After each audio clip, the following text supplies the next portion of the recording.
bâtiments, les arbres, la map, les PNJ et les ennemis, ce qu'il me reste à faire pour terminer le jeu que j'ai commencé il y a 3 semaines. Commençons par le plus simple, les bâtiments et les arbres.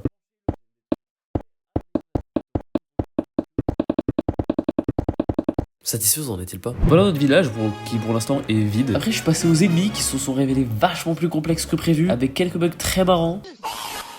Le slime, comme le personnage principal, je l'ai pris sur les choyaux, simplement parce que je sais pas animer des persos comme ça. Mais en soi, ça s'est bien passé. Là, maintenant, on a un système qui marche. Voilà, là, je peux frapper l'ennemi. Il a un flash qui montre qu'il est frappé. Et au bout de 3 coups, il meurt.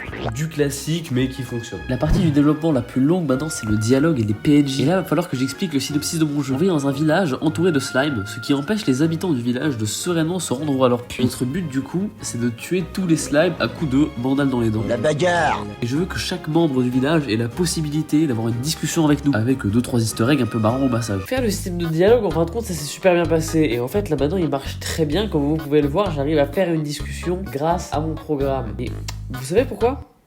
Car j'ai suivi un tuto.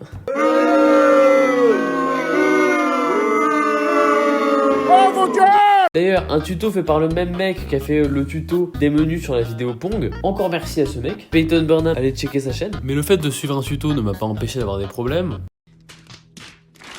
Exemple là où toutes les lignes de dialogue s'affichaient, en fait, juste parce que j'avais pas mis fin à cette partie. C'est un sale con!